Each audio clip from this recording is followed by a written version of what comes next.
আসসালামু আলাইকুম। মহান রব্বুল আলামিন মানব জাতিকে বহু নিয়ামত দান করেছেন, কিন্তু আল্লাহর দেয়া এই বিপুল নিয়ামত রাজির মধ্যে এমন কোনো নিয়ামত নেই যে কোরআনকে ছাড়িয়ে যেতে পারে। কেননা এই কোরআন হচ্ছে আল্লাহর নিজের কথামালা। কোরআনের মাধ্যমে আপনি সরাসরি আপনার মালিকের সাথে কথা বলার বিশাল সুযোগ পেয়ে যাচ্ছেন। সুবহানাল্লাহ। এই কোরআন হচ্ছে আপনাকে আল্লাহর কাছে নিয়ে যাবার পথ। এই কোরআন হচ্ছে আল্লাহর সন্তুষ্টি হাসিলের উপায়। কোরআনই আপনাকে দেখিয়ে দেবে জান্নাতের অমরত্ব লাভের সুনিশ্চিত রাস্তা। কোরআনই হচ্ছে সুকুন, আর এর মাধ্যমেই আসে সফলতা। অতএব কোরআনকে বোঝার, একে অনুধাবন করার, এর মর্মকে নিজের মধ্যে ধারণ করার বিন্দুমাত্র বিকল্প নেই। একজন মুসলিম কোরআনকে ছাড়া বেঁচে থাকতে পারে না। তার চলার পথে যত ধরনের দিক নির্দেশনা দরকার, তার প্রতিটির উৎসমূল হচ্ছে এই মহাগ্রন্থ। তাই কোরআন নিয়ে চিন্তা ভাবনা করা, কোরআন নিয়ে যথাযথ পদ্ধতিতে গবেষণা করা সব স্তরের মুসলিমদের জন্যই অত্যন্ত জরুরি। কোরআন থাকা উচিত ছিল আমাদের চিন্তা ভাবনার কেন্দ্রে। কোরআনকে কেন্দ্র করে আবর্তিত হবার কথা ছিল আমাদের সকল চিন্তা, কথা, কাজকর্ম। কিন্তু আমাদের আলস্য আর অবহেলার কারণে আমরা আজ এটা থেকে অনেক দূরে। এজন্য আমাদের অন্তরের ইসলাহ হয় না, আমাদের কাজগুলো সংশোধিত ও বরকতপূর্ণ হয় না। কোরআন নিয়ে চিন্তা ভাবনা করা তথা কোরআন নিয়ে তাদাব্বুরের মহা গুরুত্ব উপলব্ধি করতে চাইলে ইবনে হুরায়রা রাহিমাহুল্লাহ এর কথাই যথেষ্ট। শয়তানের একটি বড় যন্ত্র হলো কোরআন নিয়ে মানুষের তাদাব্বুর, চিন্তা ফিকির করা। কারণ শয়তান জানে কোরআন নিয়ে চিন্তা ফিকির করলেই হিদায়াত লাভ হয়। অতএব হিদায়াতের রাজপথে হেঁটে জান্নাতের সবুজে প্রবেশ করতে চাইলে কোরআন নিয়ে চিন্তা ভাবনা করা ছাড়া ভিন্ন কোনো পথ নেই। এটা ছাড়া আপনার আমলের মধ্যে প্রাণ আসবে না, আপনার ঈমান জীবন্ত হয়ে উঠবে না। কোরআনের তাদাব্বুর ছাড়া, কোরআনের ফুল দিয়ে আপনি আপনার জীবন সাজাতে পারবেন না। তাই কোরআন থাকতে হবে আমাদের চিন্তা ভাবনার কেন্দ্রে। কোরআন তেলাওয়াতের সময় আমাদেরকে আয়াতের বক্তব্য নিয়ে ভাবতে হবে তার প্রকাশভঙ্গি নিয়ে।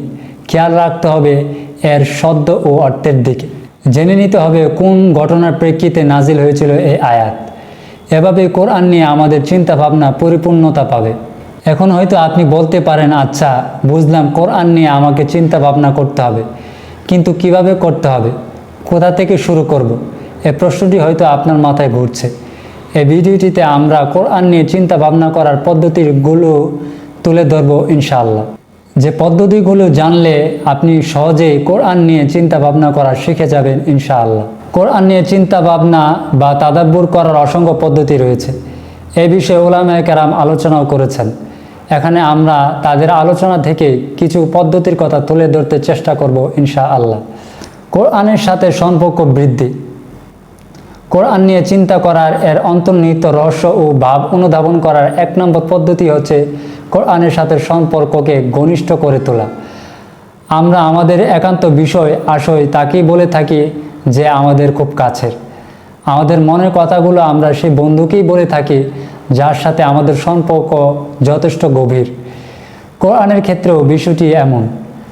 কোরআনের সাথে আপনার সম্পর্ক যত গভীর হবে, আপনি তত তার ভিতরের কথাগুলো জানতে পারবেন, বুঝতে পারবেন। কোরআন যত বেশি আপনি তেলাওয়াত করবেন, যত বেশি সময় আপনি কোরআনের সাথে কাটাবেন, তত বেশি আপনি কোরআন নিয়ে চিন্তা ভাবনা করার, এর গভীরতা থেকে মণিমুক্ত তুলে আনার কাজে পারঙ্গম হয়ে উঠবেন। কোরআনের সাথে আপনার সম্পর্কের গভীরতা অনুযায়ী কোরআন তার রহস্য আপনার কাছে উন্মোচিত করবে। সম্পর্ক যত গভীর হবে, কোরআন নিয়ে চিন্তা ভাবনাও ততই গভীরে গিয়ে পৌঁছবে। ধীরে সুস্থে ও বুঝে শুনে কোরআন তেলাওয়াতের চেষ্টা করা।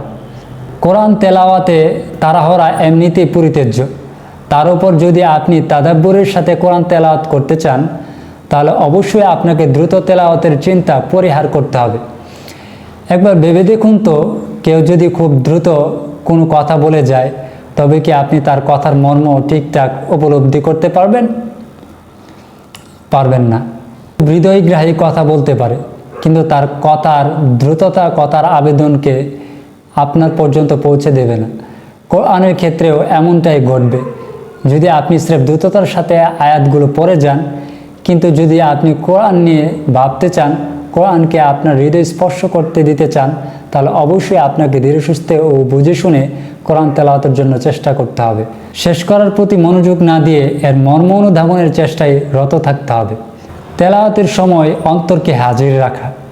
একে আমরা বলতে পারি শুধু শরীরের কান দিয়ে না শুনে মনের কান দিয়ে শোনা।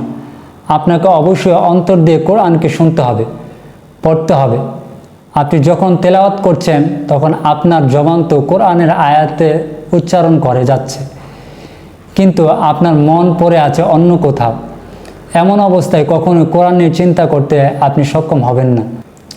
আপনাকে অবশ্যই আপনার অন্তরকেও কোরআন তেলাওয়াতকালে সমানভাবে হাজির রাখতে হবে। আপনাকে আল্লাহর কাছে চাইতে হবে যাতে তিনি আপনাকে সঠিক পথে পরিচালিত করেন এবং তার কালামকে আপনার অন্তরে বদ্ধমূল করে দেন। তেলাওয়াতের লক্ষ্য ও উদ্দেশ্যকে সামনে রাখা। কোরআন তেলাওয়াতের সময় অবশ্যই আপনাকে মাথায় রাখতে হবে কেন আপনি এই কিতাব তেলাওয়াত করছেন। ডক্টর খালিদ বিন আব্দুল করিম মোহাম্মদ হাফিজুল্লাহর মতে কোরআন তেলাওয়াতের সময় 5টি উদ্দেশ্য আপনার সামনে থাকা চাই। এগুলো হলো ইলম অর্জন, কোরআন অনুযায়ী আমল, রবের সাথে কথোপকথন, সাওয়াব লাভ ও রোগ থেকে শিফা লাভ। এগুলো সামনে রেখে কোরআন তেলাওয়াত করলে নিশ্চয়ই তা আপনার জন্য কল্যাণকর চিন্তার দুয়ার খুলে দেবে, যা আপনাকে সাহায্য করবে কোরআনের গভীরে পৌঁছাতে এবং কোরআন থেকে উপকৃত হতে।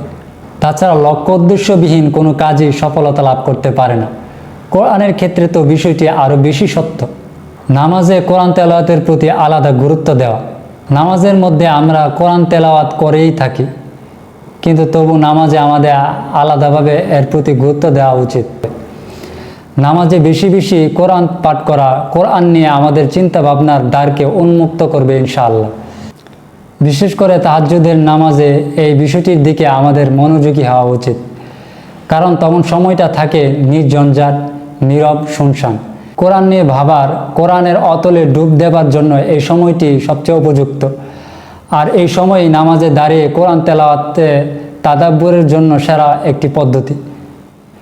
একটি আয়াত বারবার পড়া। কোরআন তাদাব্বুরের ক্ষেত্রে অত্যন্ত গুরুত্বপূর্ণ একটি বিষয় হলো একটি আয়াত একাধিকবার পড়া। বারবার পড়ে আয়াতটি মনের মধ্যে গেঁথে ফেলা এবং এর মর্ম অনুধাবনের চেষ্টা করা। কোরআন নিয়ে চিন্তা করার ক্ষেত্রে এটি অত্যন্ত জরুরি ও কার্যকর একটি পদ্ধতি। কোরআনের আয়াতকে জীবনের সাথে মিলিয়ে দেখা। কোরআন নিয়ে চিন্তা করার জন্য এটি আরও একটি কার্যকর পদ্ধতি। কোরআনে প্রচুর উদাহরণের উল্লেখ দেখা যায়, সেই উদাহরণগুলি নিয়ে চিন্তা ভাবনা করা।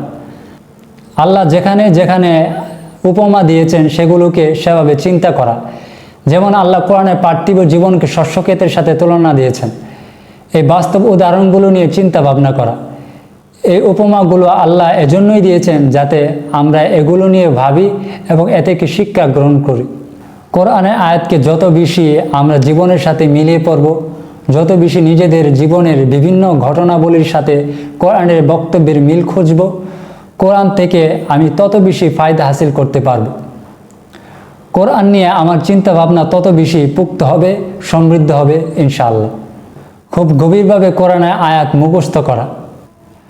কোরআনের যে কয়টি আয়াতে আমরা মুখস্থ করি না কেন, সেগুলো এমনভাবে মুখস্থ করা যেন কোথাও শুনলেই সেগুলো চোখের সামনে ভেসে ওঠে। এতে করে এই আয়াতগুলি নিয়ে চিন্তা করা আপনার জন্য সহজ হয়ে যাবে। মুখস্থ অংশটুকু প্রতি সপ্তাহে আবার পড়া। কোরআন নিয়মিত যতটুকুই সম্ভব মুখস্থ করতে চেষ্টা করতে হবে। আর যতটুকুই মুখস্থ করুন না কেন, সেটা পরের সপ্তাহে আবার পড়ুন। একবার পড়ে পরবর্তী অংশে চলে যাবেন না, বরং পঠিত অংশ বারবার পড়ে সেটাকে নিজের মধ্যে গেঁথে নিন এবং তার অর্থ ও মর্ম দিয়ে চিন্তা অব্যাহত রাখুন। পঠিত আয়াত নাজিলের প্রেক্ষাপট সম্পর্কে জানা। কোরআনের প্রতিটি আয়াতেরই শানে নজুল রয়েছে। সুদীর্ঘ 23 বছর ধরে বিভিন্ন প্রেক্ষাপট অনুযায়ী আল্লাহ সুবহানাহু ওয়া তাআলা কোরআনের আয়াতসমূহ একের পর এক নাজিল করেছেন। যদি আপনি আয়াত নাজিলের প্রেক্ষাপট জেনে সেই আয়াত পড়েন, তবে বাস্তবতার সাথে আয়াতকে যেমন আপনি আরও বেশি মেলাতে পারবেন, ঠিক তেমনি আয়াতের মর্ম ও বাস্তবতা অনুধাবনেও আপনি পাবেন নতুন চিন্তার খোরাক। এই ভিডিওটিতে আমরা চেষ্টা করেছি আল্লাহর কালামকে বোঝার, জানার, অন্তরে ধারণ করার জন্য এর আয়াত নিয়ে তাদাব্বুর করার কিছু পদ্ধতি তুলে ধরা। এতে আপনারা উপকৃত হলে সেটা অবশ্যই আল্লাহ সুবহানাহু ওয়া তাআলার পক্ষ থেকে, আর কোনো প্রকার ভুল হলে তা আমাদের তরফ থেকে। আল্লাহ আমাদের কোরআনের তাদাব্বুরে করার তৌফিক দান করুন।